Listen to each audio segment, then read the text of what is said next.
Europe is intensifying its investment in renewables, and we witnessed that in Germany, as renewables accounted for 59% of electricity generation in the first 9 months of this year.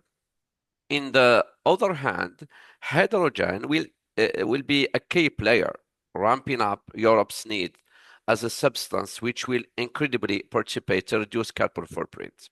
So in the last October and during NAPEC, Algeria signed an MOU with Germany, Austria, and Italy. This is just an example to study the feasibility to supply these countries with green hydrogen, as Europe is looking to produce 10 million tons of hydrogen by 2030 and to import the same volume. So how Europe is assessing this project called South H2 corridor, for example? Thank you very much for this question, because again, a couple of our members are involved in this, and I'm happy to speak about. So Europe views the South Hydrogen Corridor as really a very important project, and it's a strategy to achieve carbon neutrality by 2050. You know that in Europe we have these goals, 2030, 2050. Yeah. So it's around 3,000, a little bit more kilometers of hydrogen pipeline.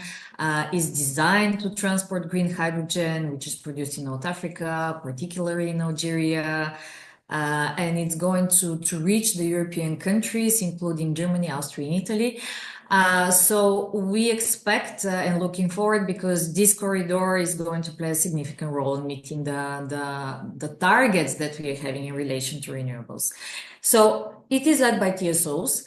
And those are our members, some of them, who actually submitted the project of common interest to the European Commission with this project, which is important, a kind of a requirement for the project to be recognized with its importance of the European level. Basically, it aimed to supply the competitive renewable hydrogen to a different clusters between Europe, and this is very interesting. It's actually utilized less than 70% repurposed infrastructure, which is good because the infrastructure that we are operating can be reused. And this is very cost effective, as I mentioned, with also a new pipeline segments while necessary. So the corridor has the trilateral political endorsement, and this is really important, as well as strong support from the companies which are involved in the production. And basically the offtake of hydrogen along of the whole corridor, right?